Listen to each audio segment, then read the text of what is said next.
have to praise you like I should. I have to praise you. I have to praise you. I have to praise you. I have to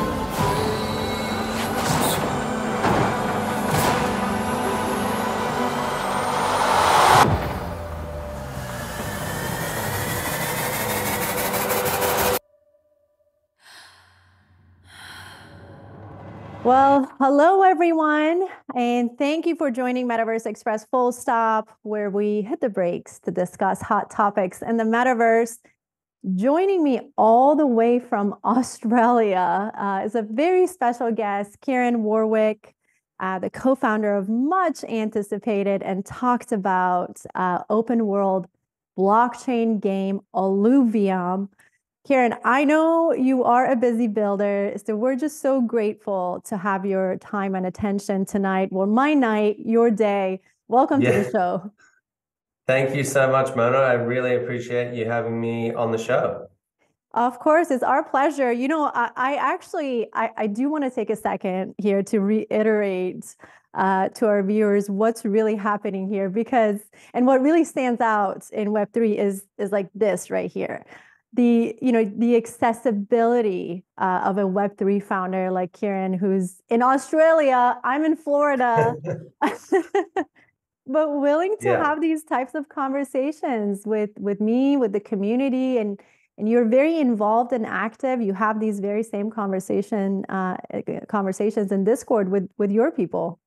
Yeah, no, of course. I think it's very important for early adopters to see the transparency that we give in Web3, and it's obviously not just me as one of the co-founders of Illuvium. There's so many other projects that go out and they speak to these channels and they give their time across, because we're so early that it's absolutely critical that we do. But I'm hopeful that it sets a precedent moving forward, even, in the next 10, 15, 20 years, that founders and co-founders and leaders of these projects can give their time back to their community, because not only does it result in a lot more trust that you gain from your own audience, your own customer, basically, but it just feels like a more collaborative project when you've got access to these people. So I'm really grateful for you having me on. And we're just really grateful that you can make the time to do that. And like you said, it is it is really important, especially in this stage, because it's such a nascent stage, and for the community to know who is behind these projects, and how are they contributing to this ecosystem, decentralized ecosystem that is trying to be built. But I believe that it's even more important for our non-crypto natives to meet the founders like yourself who are behind these Web3 projects, and for them to really learn from you, from the horse's mouth, about the game, the metaverse, what's being built, where's the value, where are the risks. We got to talk about the risks too. Absolutely. Yeah, so I mean, having these open dialogue conversations, especially tonight, is kind of my goal for our conversation. Awesome. Let's do it. All right, let's do it. Well, why don't we talk about Illuvium? Because that's what you're here for. Yeah. Yeah, I mean, for our viewers who may not be familiar with Illuvium, if you were to ask me in one sentence, I would say the Pokemon of Web3, but I feel like I'm going to discredit the game if I say that, because it's so much more than that. So why don't you introduce us to this amazing ecosystem and universe that you're building? For sure. So You're right in one part of it, but what we're building is an IBG, which is a new genre of gaming, which essentially boils down to an interoperable blockchain game, which I know it's a fancy name, but essentially all that means is the characters and the assets that you have in one game can be used in all of the games that we build inside of our entire universe. So it starts off with Illuvium 0, which is akin to something like a Clash of Clans or a SimCity. And that's where you basically build up on top of your land all of these different structures and resources. And what you're trying to do is extract fuel that you need to power the different actions inside the overworld, which is, as you explained, more like a Pokemon. So it's this stunning, beautiful world where you've got 7 different regions and biomes where you can use jetpacks and mag boots to fly around, and you're essentially trying to capture these alluvials. And these alluvials are the characters that I'm talking about, very similar to Pokemon, and they're what you use across all of the different games. Now, the third game that we're building is, and all of this is being built at the same time, is Illuvium Arena. And that's where the esports comes in. It's much more competitive. It's using PvP, so you're playing other people around the world. There's different tournaments, and it's very similar to a game called League of Legends Teamfight Tactics. Now, across the 3 genres that we're mashing together and building into this one universe, they're in the mainstream equivalent audience size is in the hundreds of millions, and that's what we're trying to capture. And we're not going after, we're not just going after that niche crypto market. We want to show mainstream gamers that Web3 games can be just as fun as what they used to. Of course. But there's so many opportunities within the game that I think I'm going to take you in and have you kind of break it down for our viewers. I mean, there are earning opportunities, building opportunities, learning opportunities. There's so much going on. There's in-game assets. So we're going to talk about those. But before we go there, I want to ask you to take us back for a moment and to tell us about the current state of traditional gaming or Web2 gaming, and maybe some of the shortcomings that came with it to where we are now. Here we are with the blockchain. Will you briefly kind of take us through this evolution? Sure. So I talk about it like right now, the publishers and the developers have the power, right? They can do things within a game that completely changes it, and you as a player just have to accept it, right? It's their game, they built it, it's their rules, and that's it.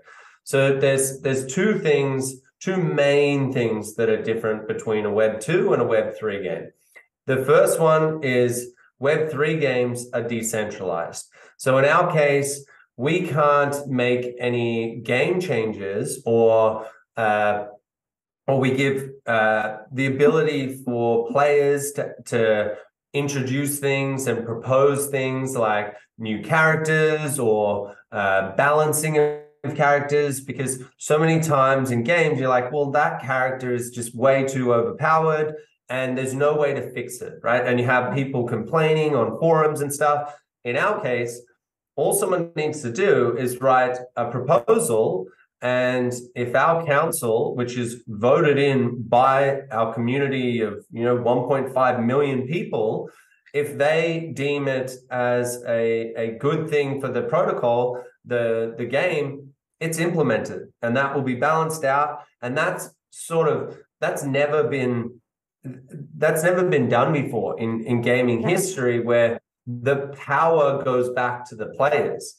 And we as the developers have to listen to that and implement it. And that's our governance structure. The second part is verifiable ownership of assets, right? Like one thing that is frustrated gamers for decades now, and I use World of Warcraft as an example, you can spend 10,000 hours is what they call it. You need to put in to get your character up to level 60 with all the weapons and armor that makes it a very, very valuable asset.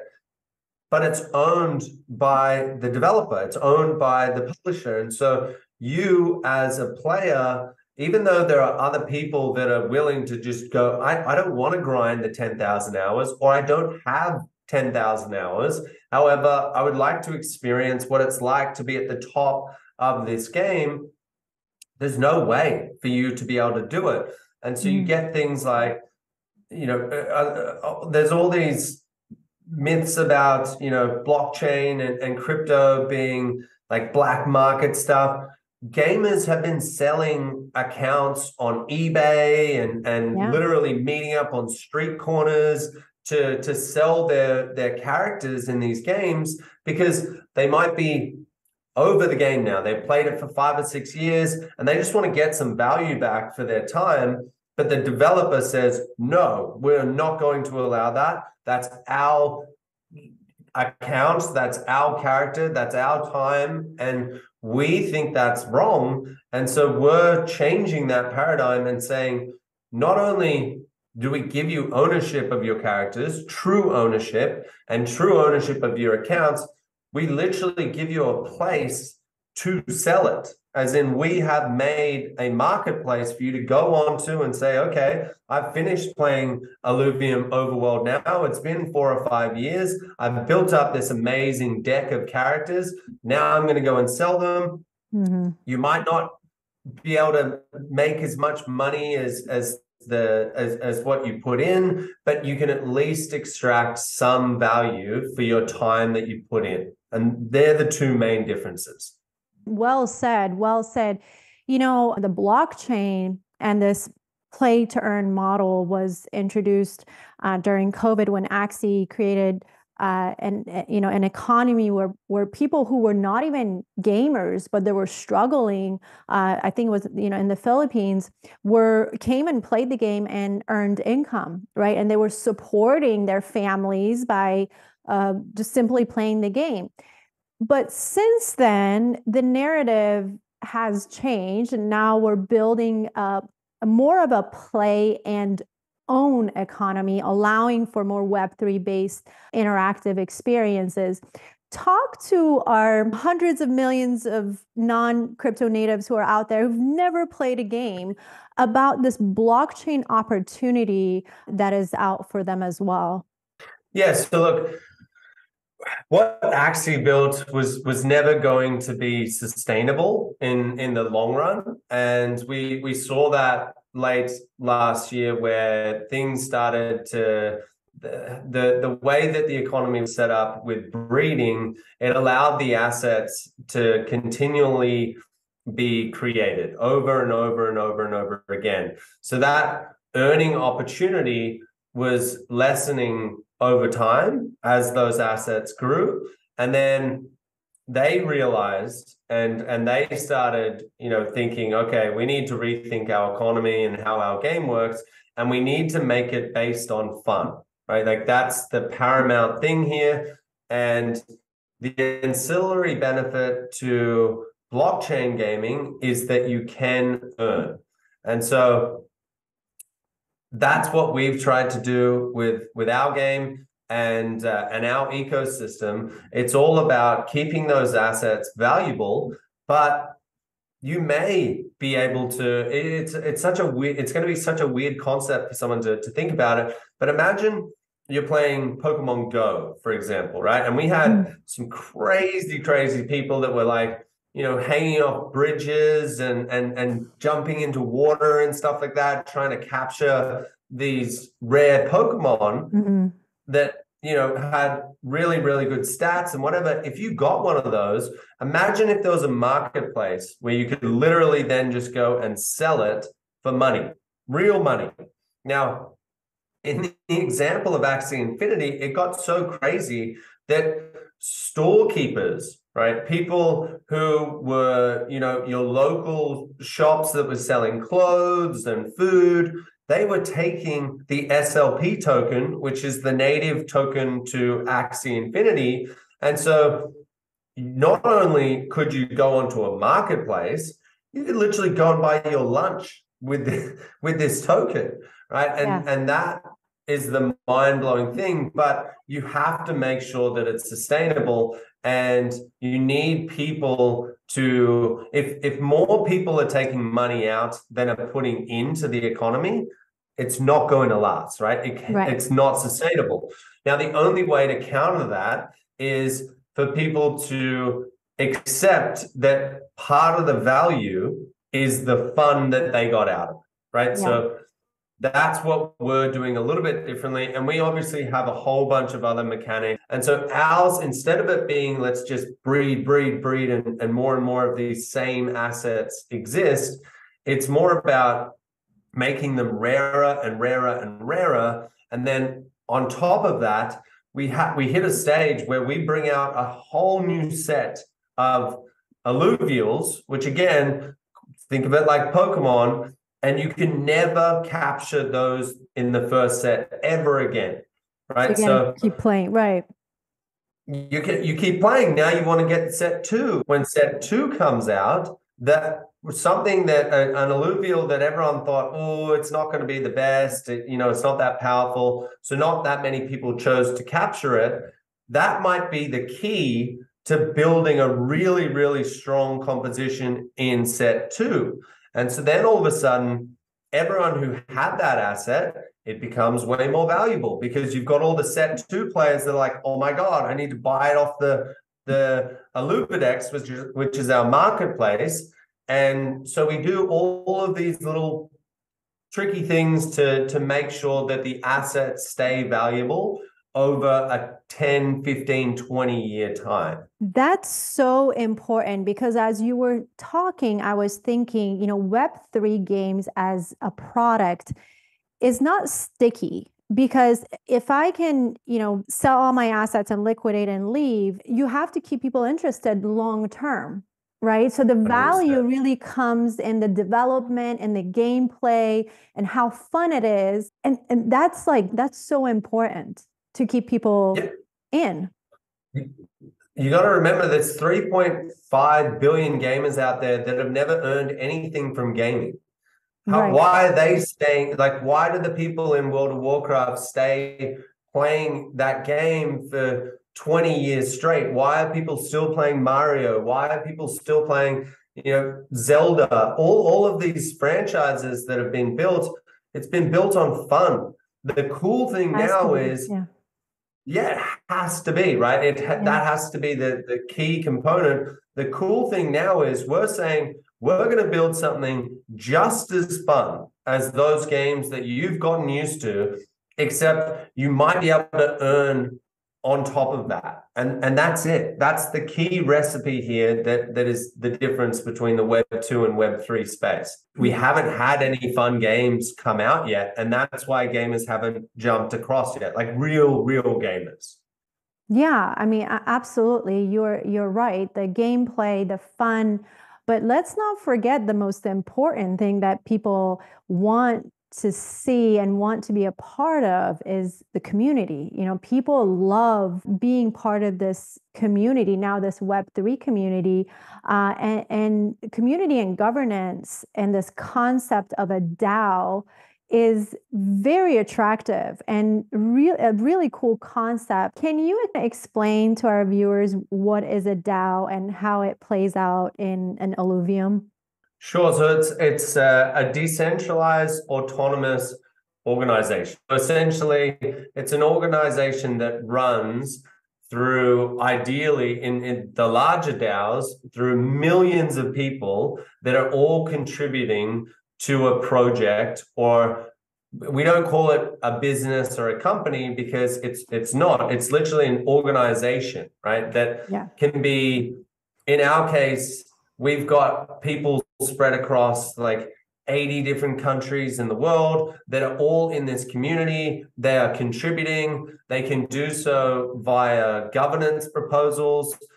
So in terms of gaming, for us, things like adding new partnerships or adding new characters to the game or adding new game modes, or even going as far as I spoke about this IBG, right? They're like mashing different gaming genres together. We don't know what our fourth game is going to be. We know it's going to be a AAA game, but the community, this decentralized group of people, which in our case is millions of people, will decide what we build next, which that in itself is just mind-blowing. Imagine if you got to say to Riot or Blizzard or Ubisoft, Sony, your community is Sony, Microsoft, like these huge gaming companies. You could say the community is going to decide what game you build next. That is insane, right? But this is reality for us. But let me, I want to devil's advocate, because I think about this often. I want to ask you this. The DAO is such a fascinating business model, especially having the community and the users and the players being a part of how that business is shaped. Because if I love, I don't know, makeup, right, and Estee Lauder, I can have a say in what the next line is going to be based on how much I use it and how I feel about it. That is just mind-blowing, right? So DAOs, in a way, they present accessibility.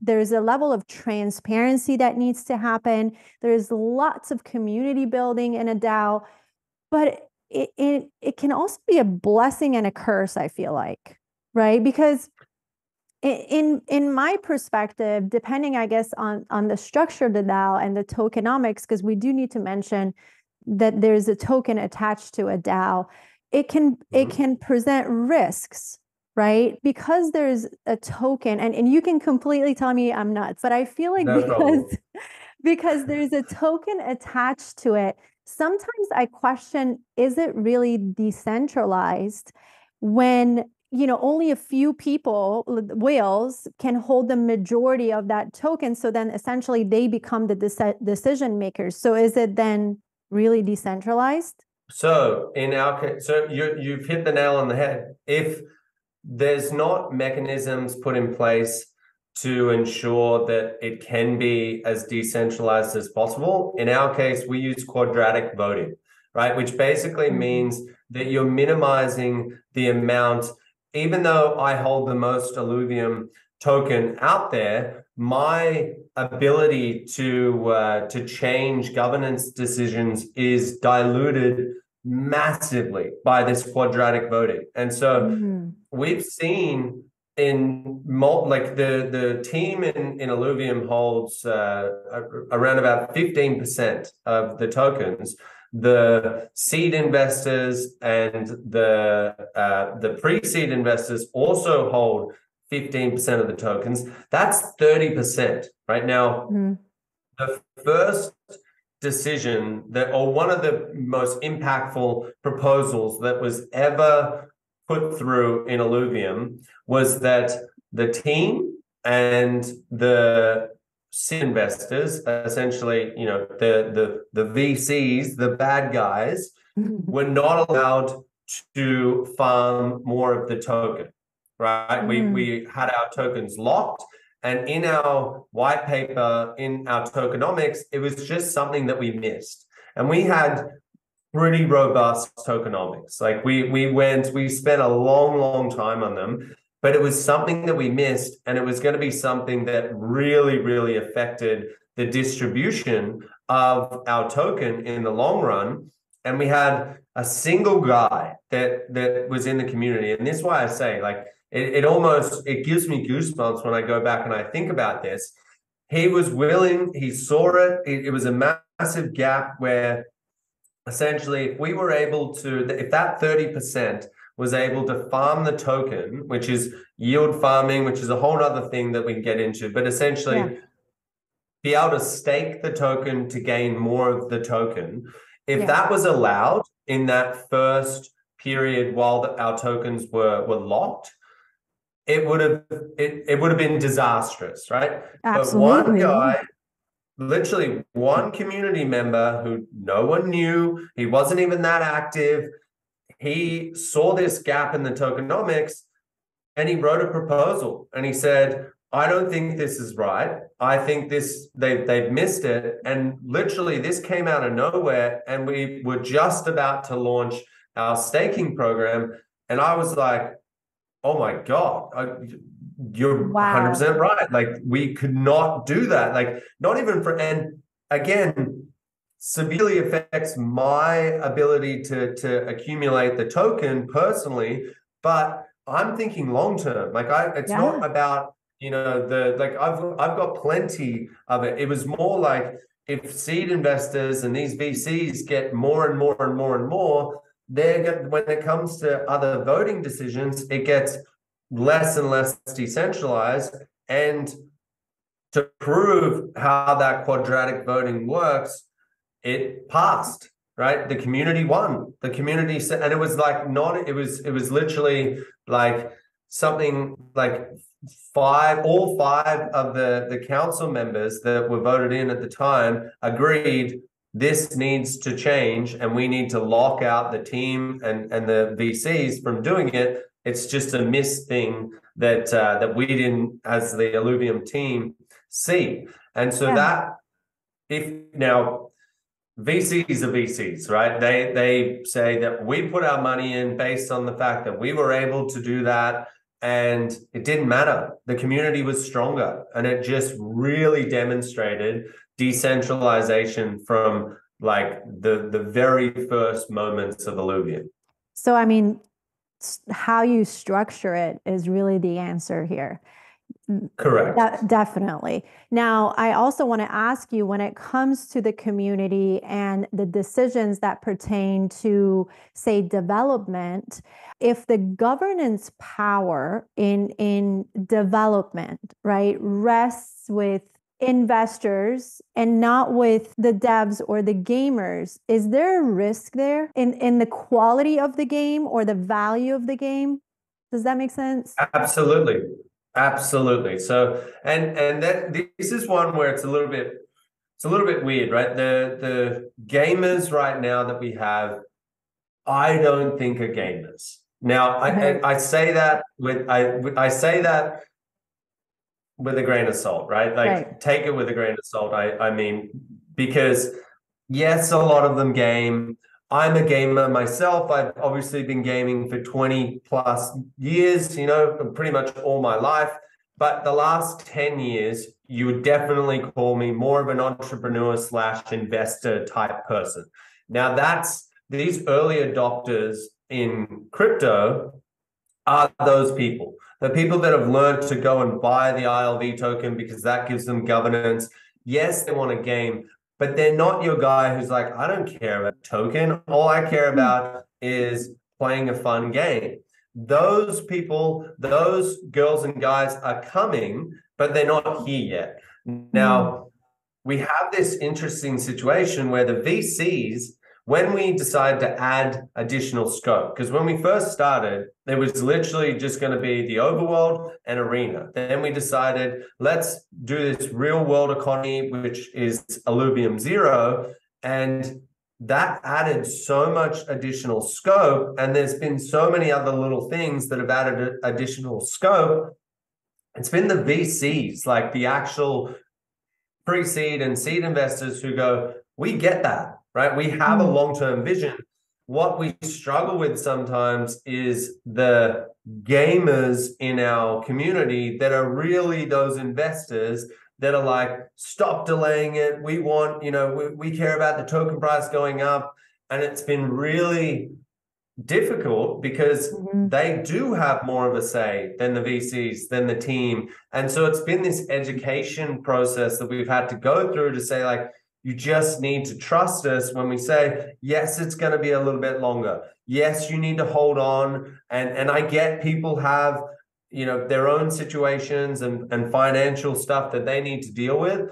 But for the longevity of Illuvium and the universe that we're trying to build, by far and large, it has been the best decision ever to go down this route of having an interoperable universe. But it has been a little bit difficult to deal with the community at some stages to get that across. So yes, you're right. It's like a blessing and it's a curse, but it's, you know, it's never been done before at this scale. So it's a lot of fun for us as leaders in this business to watch this sort of unfurl. It's just, I mean, DAOs are so fascinating. We could spend a lot of time on this. I do also want you to talk about the tokenomics and the opportunities there. But before we do that, since we're talking about building, you are building on the Ethereum network. Ethereum is now a proof of stake. What does it mean really for you to build this project on the Ethereum, and what does it mean for the user? So Ethereum's the most secure network you can build on. And for us, that's paramount, right? We are very fixated on building a fun game and an experience that is the most secure for people, so they don't need to worry about a single thing when it comes to making the switch to a blockchain-based game. That's why we chose Ethereum. Now, the problem with that is exactly what you just said. It's very slow throughput when it comes to gaming, right? You need instant transactions. The other thing that gamers don't want is a gas fee, which is essentially like, call it a tax every time that you do something inside the game. And so we started looking at, we were never going to go off Ethereum, right? It would probably have been a situation where we would have delayed it until Ethereum got to the point where it had its own throughput at a point where you could build a game on top of it and have instant transactions and get to the stage where there's no gas fees. But then layer 2 solutions started popping up, and there is a bunch that we stared looking at. And instead of going to another chain, which offered less security, but the throughput that we needed and no gas fees and stuff like that, we ended up going with Immutable X. Now, Immutable X is this layer 2 solution, which essentially sits in the background and they roll up all of the transactions that are in a certain period, and then they basically paste those back onto the layer 1 blockchain so they can be verified. And so what that means for the user, it might sound, you know, like very complicated, but what that means for our end customer and our gamers is that you won't pay any gas fees. You won't have a situation where a transaction, let's say you've just captured this alluvial and it says, please wait 45 minutes for it to confirm before you actually get it. It's like, come on, I'm not, like, what is this game? Nobody's It means waiting. you'll instantly be able to get it and it won't cost you anything. And they've solved that issue. And so now and there's a bunch of these that have popped up, these layer 2s, but Immutable was the best one for us because they had built a game on Ethereum themselves and they went through those challenges, and then they literally decided, we're going to pivot now and we're going to build a solution that we know all of these games are going to need moving forward, and they've been fantastic. I'm so happy to hear that, and I think the viewers should really be happy to hear that too. I'm telling you guys to be happy to hear this. And we could talk more, but when talking about Ethereum and layer 2 does become technical, and I want to keep this conversation as easy to understand as possible. Yeah. Good segue while we're on the chain. to talk about tokenomics and the ILV token and the in-game token. Tell us a little bit about the opportunities there. There's staking opportunities, there are rewards. Talk to us about some of these incentives that you have. Sure. So again, I'll try and distill it down as simply as I can. But essentially, like the governance that we've been talking about, your participation is based on holding the ILV token, right? So, and we have, in our case, I think there's somewhere around 9,700,000, but you can still buy a fraction of an ILV token and you'll still have your say in the governance process, where you can vote in those council members, very similar to like a normal real life election process. We go through that every 6 months and you use your token to vote, right? So that's first use case. Second use case is we have a thing called revenue distributions. Now, this is something that no one's doing, and it's pretty crazy, to be honest. It's essentially, imagine Blizzard again, or Ubisoft, or Riot, or any of these games, like maybe think Fortnite. If all the revenue that they earned, they gave back to the people that staked their ILV token. That is what we decided to do. And in practice, once this, we've already had our first set of revenue come in when we did our land sale. We've already started distributing something, I think it was something like 10 million in ILV to people who held the ILV token, right? So that's a crazy, crazy concept. But again, it speaks back to that ethos of we want transparency. I hold the token, other team members hold the token. So it's all about, there's no, the treasury as well holds a percentage of those tokens. So people might be thinking, if you're giving away all the revenue, how do you pay for it? Like, do I pay for it? Or it's a valid question.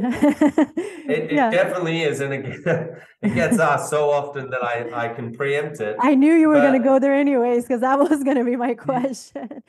How do you? So we are able to stake as well, right? So essentially between 10 and 15%, it fluctuates depending on different marketing stuff where we use the token, but between 10 and 15% of all the revenues will go back to the DAO. So again, this DAO is controlled by the community, but that's how we pay the 200 full-time people that we have in the DAO, and the marketing opportunities and all of that kind of stuff.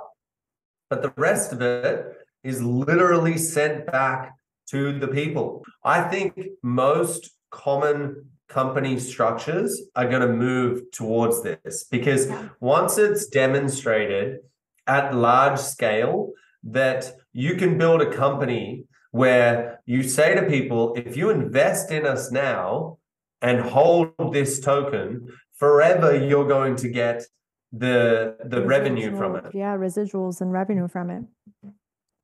It's not too dissimilar to how you can buy shares in a company and you get dividends, but instead of it being a situation where it's how much profit do we make, blah, blah, and the board of directors sit there and they work out how much of a dividend they're going to pay out, it's literally done by smart contracts.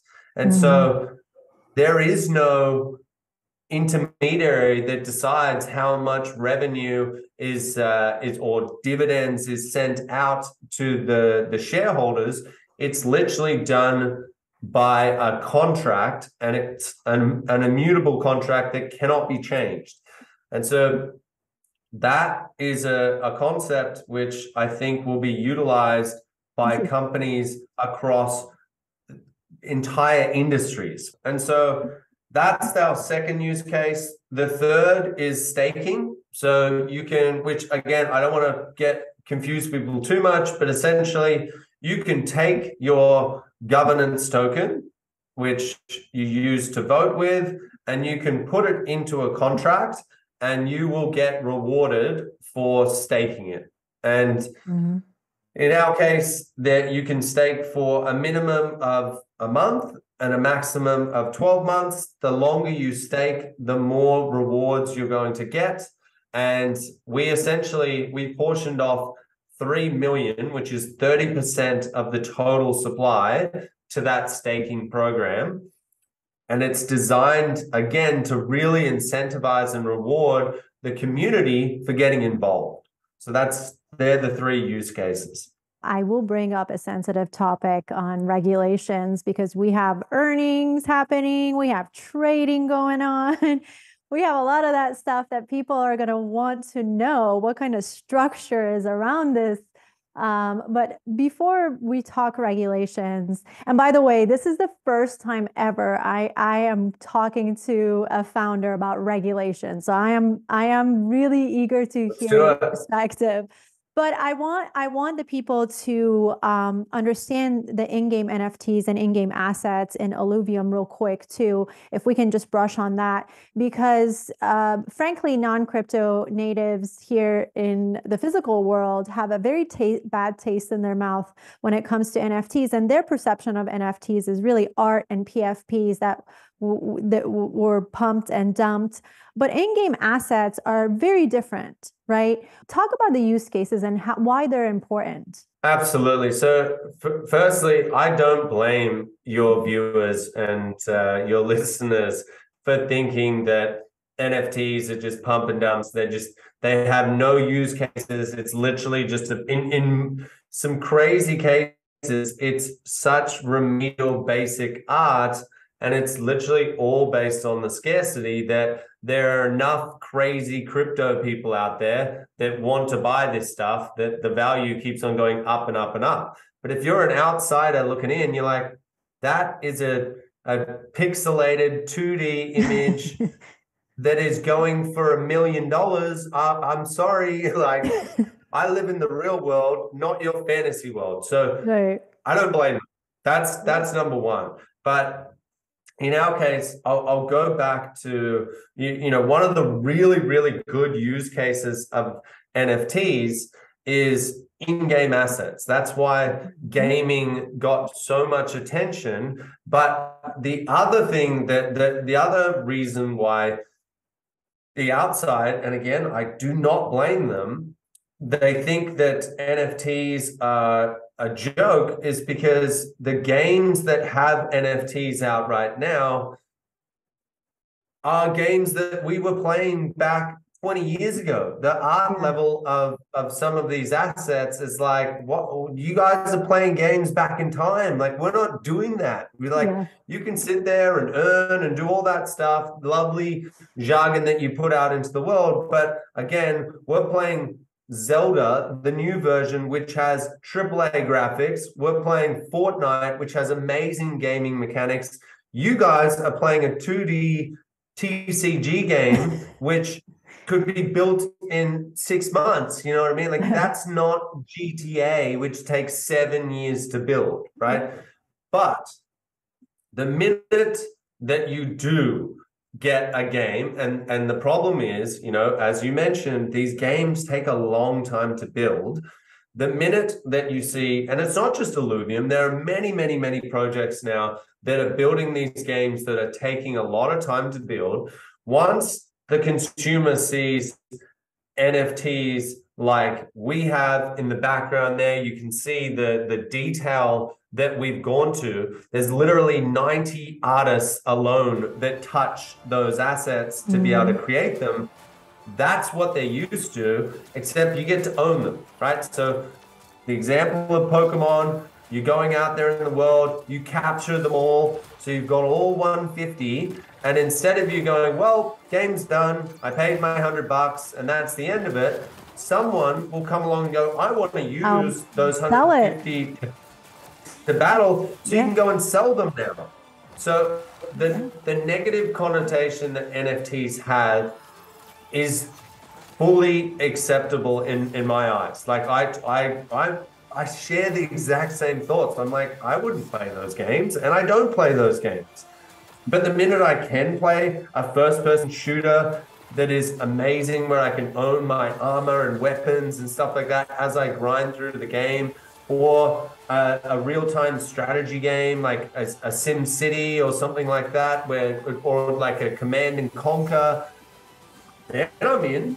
Then I'll take Right, NFTs. and take it from one game to another. That, I mean, that interoperability will soon be the case too, right? In our case, we're going to build 9 AAA games. That's our grand vision, is to build 9 AAA games where your Atlas, which is that cute little guy on the left, which is essentially our Pikachu, that character you'll be able to take into our Mario Different Kart games. style racer. Yeah, and literally in Mario Kart's universe, you've got to buy $100 game for Mario Party. Then you got to buy $100 game for Mario Kart. Then you got to buy $100 game for Super Smash Bros. And you're constantly buying and buying and buying. In ours, if you get over playing one of the games, which gamers do, we don't have a very long attention span in some cases. My own is definitely true there. And you can take that asset and go, well, now I'm going to play the first-person shooter, or now I'm going to play the real-time strategy game, or the racer, or whatever it may be. And that is another advantage that people that there hasn't been a use case yet where a game has been good enough to grab the attention of real gamers, like real gamers that don't do it for money. Yeah, absolutely. I mean, that is just taking this whole thing to a whole nother level, which brings me to laws, because we have them. And, we are creating economies. People are building, earning, learning, earning, playing, earning. We're trading, we're buying land, we're doing all these amazing things that translate into money or the availability of money. What are your thoughts on regulations around these economies that are being built? I am assuming you are having conversations with regulators in Australia, because you guys have pretty strict rules too. What's the narrative, and how are you trying to be proactive? Yeah, so you've hit the nail on the head there again with Australia being very, very strict. We're known as the nanny state over here. There's so many rules and regulations in Australia that we were talking off air, I was born in America, right? I get it. I've lived there for a large portion of my life, and it's a lot more free over there than it is here, trust me. And so we're in a space which right now our own regulators don't know what to deem a DAO, right? What actually is a decentralized autonomous organization. Now they know that they have to spend a lot of time curating and thinking about what are the laws going to be, what will the legislation actually end up being, because we are bringing a lot to our economy, as in not just our internal game economy, we're going to be bringing a lot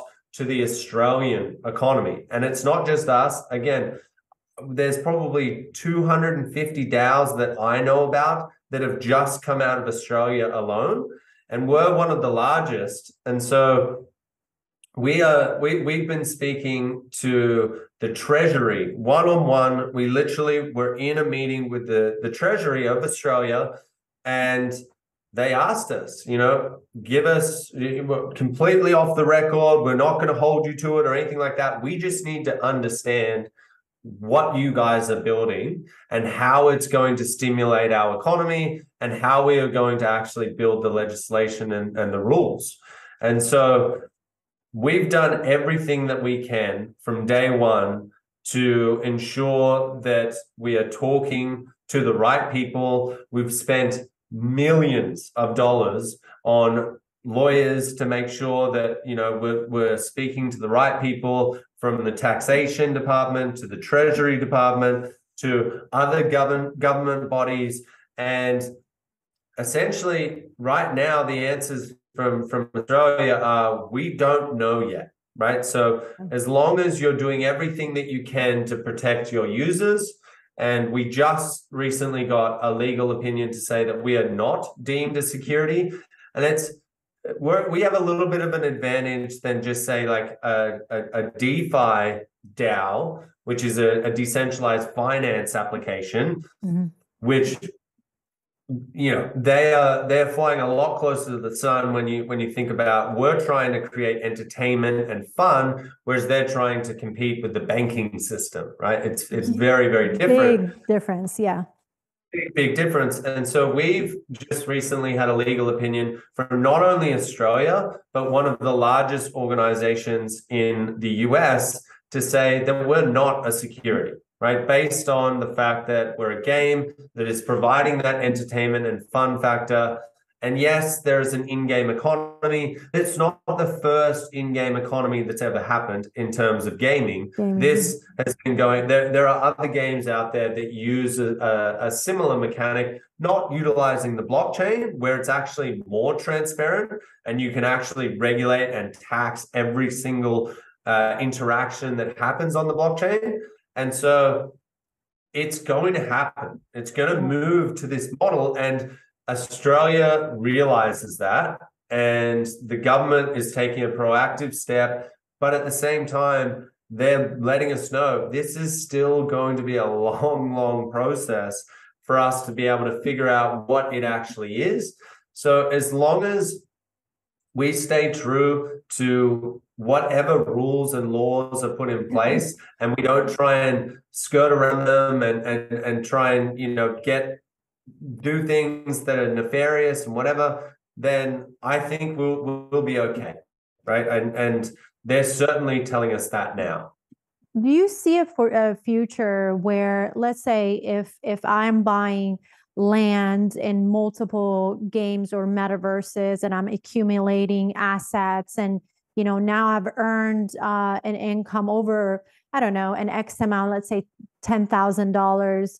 Do you think at that point, even in the gaming environment, the user has to be KYC'd, or the government needs to know who this person is, and the accumulation of their earnings, even within a metaverse? Do you think that's the direction it might go? I don't know the answer to that, but I mean, how it works now is in Australia is you can use all of the decentralized applications that you want. You can invest in them, you can earn in them, you can lose money in them, you can do whatever you want, right? There's no stopping you doing that. It's when tax comes into it that it gets a little bit complicated. And that's where, as long as you're declaring your income and you're saying, this is what I earned out of this application and from this trade and whatever, which that has been going on for the past 4 or 5 years. Maybe if you span back, like when Bitcoin first came around and Ethereum was first introduced, that's when the government was like, okay, we don't even know what a wallet is yet. So how do we, how do we put rules in place for the different taxation purposes? Now they've gotten through that, and you do need to declare that income. And so I certainly hope that for the sake of anonymity that you don't need to, because I think that's really, really important in what we're building. If I want to send money to you and you're overseas in Florida and I'm over here in Australia and I want that to be instant, I'm a true believer in decentralized finance, and I don't think there should be an intermediary that A, takes a fee, and B, needs to know that I did that, right?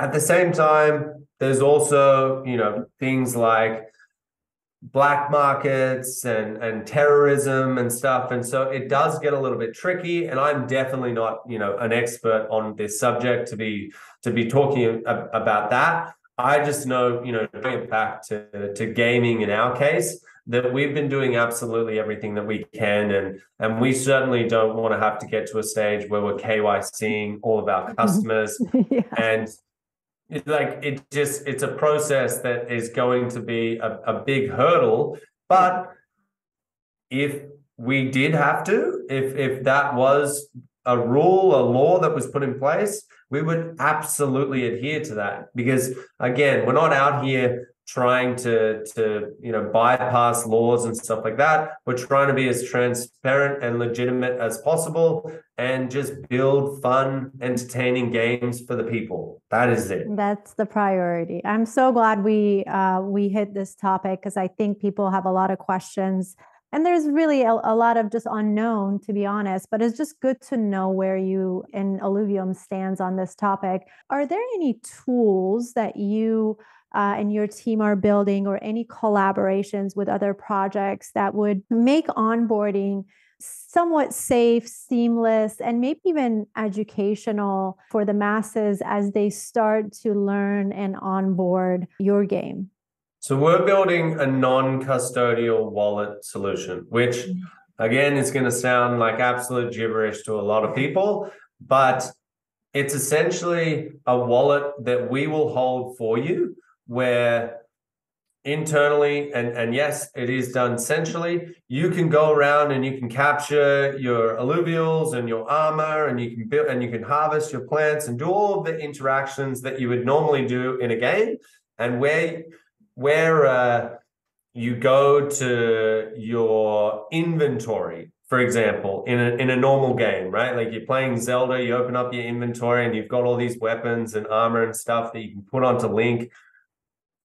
We do that, right? So we have that solution where we're holding huge. I just want viewers to know that is huge. If you don't know how to self-custody, Illuvium is doing it for you. That's huge. That's great. Yeah, and we have to, because you hit someone with we want to go down and really market to mainstream and show them amazing trailers where they go, these graphics in this game, it looks so amazing, there's so many regions, it's like the new age Pokemon, but then bang, MetaMask, and you're like, what?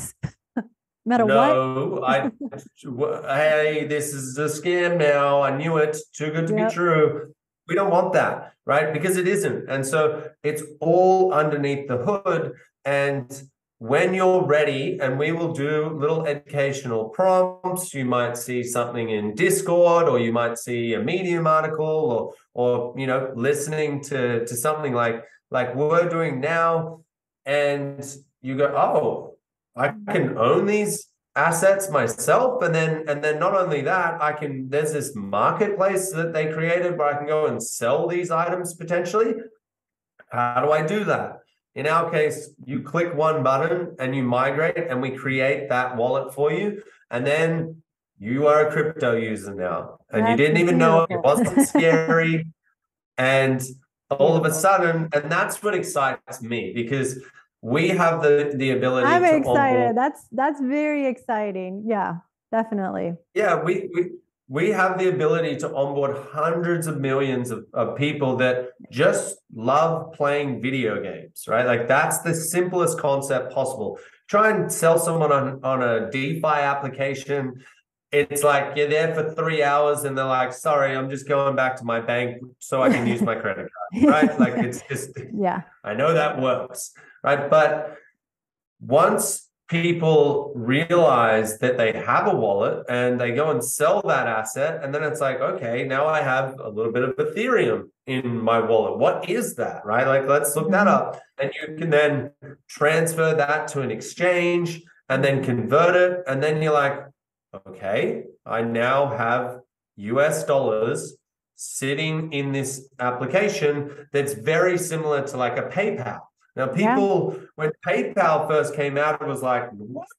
Like, no, I don't, I'm not putting we've come from a stage where people used to store their money underneath their bed in cash because that was the only thing they knew that was secure. Yeah. Then digital banking happened. Then digital applications in Web 2 like PayPal and Venmo happened, and people slowly adopted that. We're just 5 to 10 years off from people realizing that blockchain is going to be that next step of decentralized money use. And yeah, gaming is going to be the facility that onboards the most amount of people, which is awesome. Without a doubt. And while Kieran and his team work on making the blockchain invisible, they will help you along the way in the next few years to make this process seamless. They're even doing self-custody. I mean, that's a game changer. You don't have to worry about anything. So that's very good to know. Thanks for sharing that. And we can't wait for you to make this blockchain invisible. No pressure. No worries. No pressure. Yeah, no. My dev team's like, whoa. What? But yeah. This is great to know. Thank you for sharing that. Last question, and this is a question I ask every builder who comes on the show. Why are you building Illuvium, and for whom are you building it for? We're building it because three brothers had a dream where it's co-founded by three brothers, and we grew up playing games all our lives. And our dad, who was pretty hard on us, he was a pro tennis player. He got to like 12 or 13 in the world, so he was a serious figure. Yeah, in our lives, and he was very competitive. He had this idea that we were all going to come together at one point, and we've all been entrepreneurs in different stages and different businesses in our lives. And he had this idea, and he used to tell my mom, none of us knew this, which is kind of weird, but he used to tell my mom that I think at some stage they are going to come together and they're going to create a video game. So when we had literally, and I swear to God, and so when we had this opportunity, I had to go to my brothers, and that was the why. Like I feel like it was our destiny to do it, and I guess the who are we building it for? We're building it for the people. We're building it for the gamers out there that deserve to have ownership of their assets, that deserve to not have to go onto eBay and black markets and all of this crazy stuff to try and get ownership of what we feel like. If you're going to put your hard-earned time, and it might, again, I'm sorry to the parents out there who are like, it's not hard-earned, they shouldn't be doing that, they should be going to school. It's effort, right? It's effort and time. We feel like you should be rewarded by that. And so we are doing it for the players, the gamers, the 3.5 billion people are out there that love video games. Look, Mom, I'm making money. Yeah, exactly. Kieran, what's the Illuvium promise? What 5 years from now, 10 years from now, what are you promising? We're going to be the largest gaming studio on earth. I honestly believe, like, outside of Sony and Microsoft from like a share price standpoint, in 10 years, when we build out this new genre of gaming, I believe that we're going to be one of the largest studios on earth, if not the largest. All eyes on you on this journey. I want to thank you for participating in the show tonight. I want to be mindful of your time. Thank you. Totally fine. Thank you. Thank you so much for having me on. It's not often that your previous experience gives you, there's a lot of newcomers into this space that do interviews and stuff like that. And obviously, your experience previously being in news and storytelling, it really has shown. So this has been probably the most fun I've ever had on an interview, and I've really enjoyed it. So thank you. Of course, and there's more to come because we have to keep educating, right? Absolutely. Thank you so much. Well, thank you, and thank you everyone for joining us on the latest episode of MetaverseXpress Full Stop. I'm your host, Mona. Until next time.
long, long way together.